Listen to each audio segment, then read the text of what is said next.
I'm Robert Christopher Smith. I'm a filmmaker.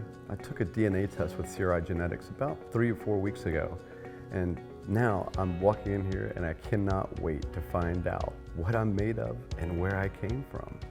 This is going to be exciting.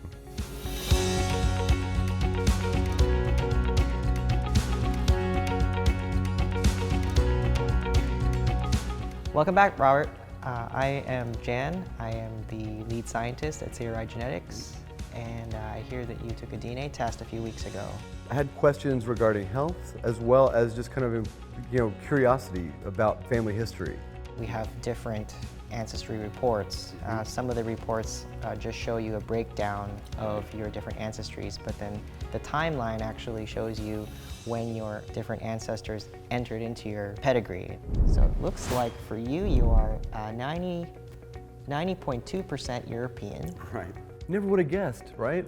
It also looks like you have some South Asian as well as some admixed American, which is the same as Indigenous American, so North and South America, and some even East Asian and African. But you're finding now with looking at your genetic test is you're seeing that you are actually connected to a lot of these different small groups of people throughout history. 5 generations back, I have a Han Chinese ancestor. And again, it's kind of like with the native blood. You don't look at me and go, clearly, Han Chinese. I got to see it traced back all the way to Peru into the 1500s. And so and I think even further back than that. As I was looking that up, at that timeline, I was curious, when did Spain colonize Peru? And it was like 1525, and it said that my ancestor from Peru was there in like 1550. And so it was very interesting that it was right around that same time, and it almost, in my mind, started to spell out a story. It's amazing. It made me feel more connected to the entire world, very literally. The last time I was here, I was telling you guys about how I've got the ability to imitate certain sounds. Does that mean that I should have perfect pitch? Yeah, well, we do have a report on perfect pitch as well as a trait called misophonia, which is your sensitivity to certain sounds. I gotcha. So we can take a look at your perfect pitch report here.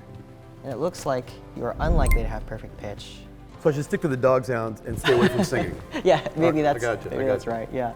But I'd like to emphasize here that just because you are unlikely to have perfect pitch doesn't mean that you are musically deficient in any way, because it it's something. Explain a lot of things in the car where people have been like, dude. That might be right.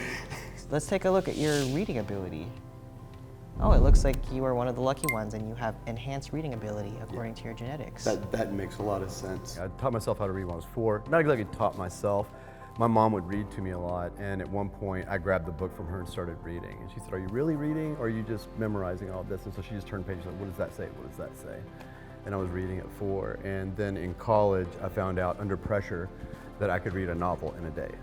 Wow. Yeah. So it's so amazing how you knew that about yourself, and now that you're seeing your genetic results, it's getting confirmed. Exactly. It's absolutely, it's very strange and exciting as well.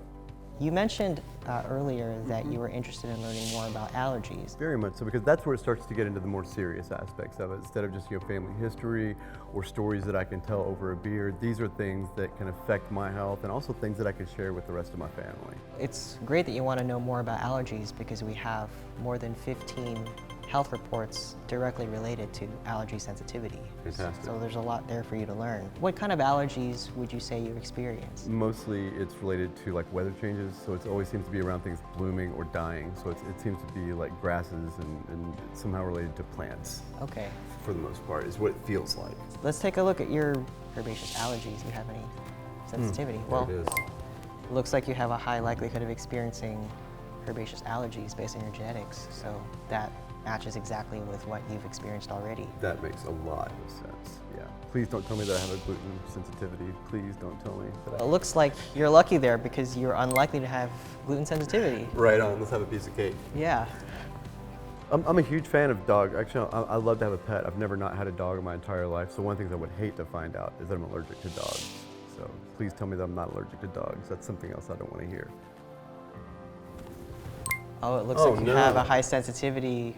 We are never going to blame the dog. We blame the ancestors. The dog stays.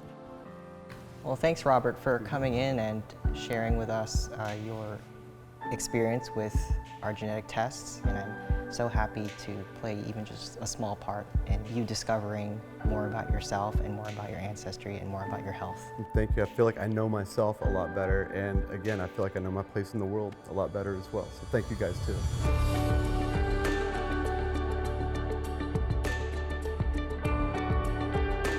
The part of the results from my DNA test that I'm most excited about would be sharing the stories. Everything from the fact of having Asian ancestry to confirming my own indigenous blood to having African ancestry and some of the information and the stories that went along with that. After taking the CRI Genetics test, I have been recommending this to all of my friends and family. They need to do the same thing.